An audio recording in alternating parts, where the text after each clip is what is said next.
안녕하세요. 백목사의 세상 읽기. 이번 시간은 적 그리스도에 대해서 알아보도록 하겠습니다. 엔티크라이스트. 자, 개요는요, 이 나무위키에 나온 자료인데요. 예수 그리스도를 적대시하는 대상을 뜻하며 특정한 시대 특정 인물이나 단체를 가리키는 말이 아니라 시공간에 관계없이 예수 그리스도와 그가 선포한 복음을 적대하는 존재를 총체적으로 가리키는 말이다. 자, 현대는 반기독교성의 인간 전체를 싸잡아 적그리스도의 졸개라고 표현하기도 하며 한 기독교 종파에서 다른 기독교 종파나 이교도 기타 세력을 적그리스도로 칭하여 공격하기도 한다. 주로 근본주의 계열 개신교파에서 타 개신교파나 종파를 공격할 때 종종 쓰는 표현이다. 그랬는데요. 자, 우리말로는 거짓 그리스도, 가짜 그리스도, 반 그리스도 등으로 쓰기도 하며 영어로는 antichrist라는 개념적 단어 외에 문장 중에 against Christ 또는 instead of Christ로 서술한다. 자, 맨 앞에 적은 상수라서 본래는 대적할 적인데요. 적대자의 적에서 따온 것이면 이 적자가 다른 단합에 붙을 경우 붉은 적자가 많기 때문에 붉은색의 그리스도, 가짜 그리스도 오하기도 하는데 이는 요한계시록에서 후스라 거짓 예언자와 종말의 짐승들을 묘사하는 소설에서 붉은색이 상징적으로 자주 거론되기 때문에도 있다는 것이죠. 요한계시록에 보면 붉은 용이나 바벨론의 탕녀가 대표적인 예시다. 이렇게 말씀드렸습니다. 자, 악마와 더불어 사람들이 오해하는 경우가 많아 첨부하자면 기독교 교리상 적그리스도 또한 주님에 의해 창조된 존재이다. 따라서 아이러니하게도 적그리스도의 존재와 권리 및 그들이 가진 권세와 힘 또한 필연적인 것이라 할 수 있으므로 주님의 의도에 의해 허락되고 주어진 것이라 할 수 있다. 그렇게 적그리스도는 그리스도, 더 나아가 주님과 기독교를 적대하며 필요에 따라 사칭하고 악용하고 조롱하지만 결국 그러한 행위 자체가 주님에 의해 설계된 것이며 주님과 그리스도를 믿고 의지하는 피조물 인간이 이런 능력과 악의를 가진 적그리스도에 대항하여 이겨내는 혹은 이겨내야 한다라는 구도가 된다. 따라서 적그리스도는 기독교인들의 강한 신앙 및 결집을 촉구하는 한편 자신을 섬기는 어린 양을 보호하기 위해 지상의 강한 권세와 힘을 가진 적그리스도를 강력한 힘으로 찍어 쳐내는 주님의 절대적 권능을 부각시키는 성경 내의 신학적 정치이다. 그러나 결과적으로 주님께서 주님을 부정하는 적을 스스로 창조하신 상황이 되므로 적그리스도 관련된 성경 내 서술 및 논의 또한 악의 문제에 직접적으로 노출되는 결과가 되었다. 이렇게 설명하고 있습니다. 성경에서는요, 적그리스도 즉 그리스도의 적이라는 말은 신약 성경의 요한 1, 2서에만 등장하는데 자녀 여러분, 지금이 마지막 때입니다. 그리스도의 적이 온다고 여러분이 들은 그대로 지금 많은 그리스도의 적들이 나타났습니다. 그래서 우리는 지금이 마지막 때임을 압니다. 요한일서 2장 18절. 누가 거짓말쟁입니까? 예수께서 그리스도이심을 부인하는 사람이 아닙니까? 아버지 아들임을 부인하는 자가 곧 그리스도의 적입니다. 요한일서 2장 22절. 그러나 예수를 믿는다고 고백하지 않는 영은 모두 하나님께 속하지 않는 영입니다. 이것은 그리스도의 적의 영입니다. 그 영이 우리라고 여러분이 전에 들었는데 이제 이미 세상에 와 있습니다. 요한일서 4장 3절. 4절. 속이는 자들이 세상으로 많이 나갔습니다. 그들은 예수 그리스도께서 사람의 몸으로 오셨다고 고백하지 않는 자들입니다. 그런 자는 속이는 자며 그리스도의 적입니다. 요한일서 1장 7절.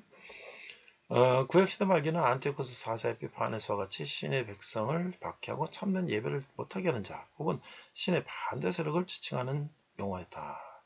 딴 이교는 적그리스도 하지 않았다. 짐승이라 한다. 이게 단에서 7장에 나온 얘기예요.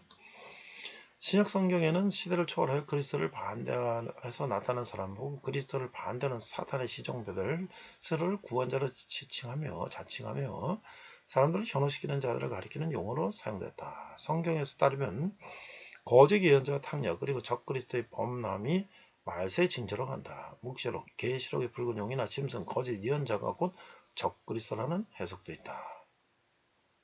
적그리스도의 정체에 대해서 중세기까지는 하나의 구체적이고 역사적 인물로 보았으며 이런 정치적 유산에서 근대 이후로도 심심하면 나폴레옹이 적그리스도다. 히틀러가 적그리스도다.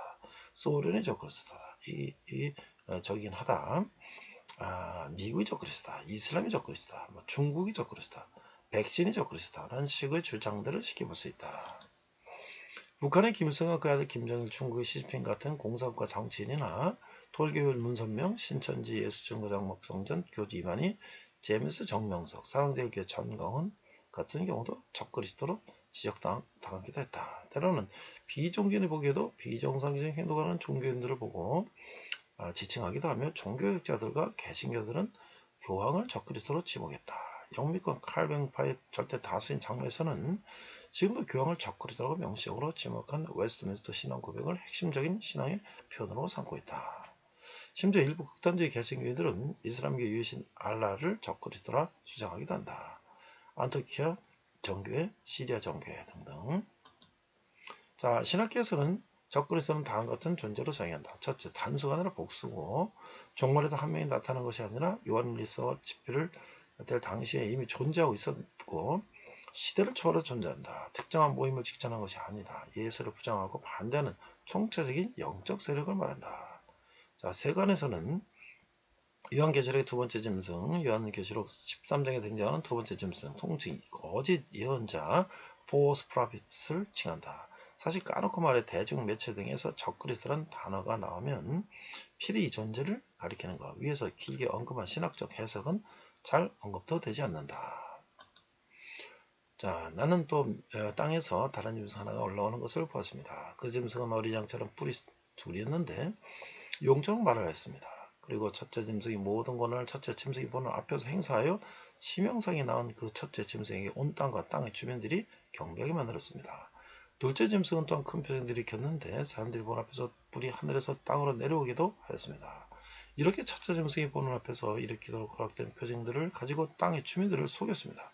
그러면서 땅의 주민들에게 칼을 맞고도 살아난 그 짐승의 상을 세우라고 말하였습니다. 둘째 짐승에게도 첫째 짐승의 상에 숨을 불어넣은 것이 허락됐습니다. 그리하여 그 짐승의 상이 말을 하기도 하고 자기에게 경배하지 않는 사람은 누구나 죽임을 당하게 할 수도 있었습니다. 또 낮은 사람이나 높은 사람이나 부자나 가난한 자나 자연이나 종이나 할 것 없이 모두 오른손이나 이마에 표를 받게 하였습니다. 그래야 짐승 이름이나 그 이름을 뜻하는 숫자로 표가 찍힌 사람 말고는 아무도 사거나 팔지 못하게 하였습니다. 여기에 지혜가 필요한 까닭이 있습니다. 지각 있는 사람들은 그 짐승을 숫자로 풀이해 보십시오. 어떤 사람을 가리키는 숫자입니다. 그 숫자는 666입니다. 이게 요한계시록 13장 11절 18절 말씀이에요. 요한계시록에 나타난 이 두 번째 짐승은 하늘에 불이 흐르게 하는 이적을 시작으로 많은 이적을 보이며 사람들을 미혹한다고 합니다. 정확히는 죽었다가 다시 살아난 척하여서 즉 부활한 것처럼 치명상을 입고 죽은 것 같이 보이다가 멸정하게 나은 모습을 보인 후 첫 번째 짐승의 큰 권세를 받은 후에 미혹한다고 적혀있다. 그를 상징하는 숫자가 바로 666. 그를 따른 인간들에게도 이 666의 낙인을 찍는다. 이 두 번째 짐승은 위에 예장합동 총회 보고서의 주장에 따르면 정치 군사적 독재자를 가리킨다. 이 짐승은 그리스도인 척하며 사기를 친다는 것이 특징이다. 성경에 따르면 그리스도를 가장하여 구세주 여기지만 이 사기에 넘어가면 지옥행, 편도직행, 고속 익스프레스 열차표를 받게 된다고 한다. 즉 세관에서 부르는 적그리스도는 세대주의 종말론 세계관을 바탕으로 형성되었다고 보는 게 좋다. 복수가 아닌 단수 인물이 특유의 카리스마를 세상에 휘어잡다가 악마적으로 돌변한다는 내용이 나오면 거의 이 바탕이라고 보면 된다. 자, 숫자 666 같은 관련된 것으로는 현대에서 적그리스도와 666이라는 키워드를 세간에 널리 알린 최대의 장본인은 다름 아닌 영화 오맨. 이 당시 기독교 문화권의 대중들을 중심으로 666은 적그리스도는 악마의 숫자라는 공식이 퍼지게 하는 데는 일조했다. 특히 일본 오덕계에도 종종 우리 먹는 소주 중 하나가 되었다. 자세한 건 666 문서를 보는 걸 추천하는 게 나무 위키 666을 보라는 건데요. 자, 이 666의 낙인에 대해서 컴퓨터, 바코드, 베리칩 등등 실제 존재하는 물리적인 형태라는 주장이 제기된 바 있지만 가톨릭 입장에 따르면 이것은 실제로 존재하는 물리적인 형태는 아니며 정치 군사적 독재자에 대한 복종을 상징하는 비유의 표현이다. 자, 베리칩이 적그리스도라는 주장도 있다. 여기에 대해 2013년 예장합동 교단에서는 다음같이 신학적 입장을 밝혔다. 물론 예장합동 교단의 주장일 뿐이고 베리칩과 관련된 주장이 혼명나다는 것 이외에 기타 디테일한 부분까지 모두 진실일 거라고 생각하는 것은 크게 무리이니 적당히 걸러서 보는 것이 좋다. 요한계시록의 서술은 모든 이야기들은 당대 로마 세계 요소, 사건들을 가리키는 것이고 그 미래 시점이나 기타 외적인 요소를 말하거나 상징하는 것이 아니라는 전형적인 1세기 중심의 계시록 해석관이라고 보면 된다. 이상 적그리스도에 대한 내용을 나무위키 자료를 통해서 살펴봤습니다.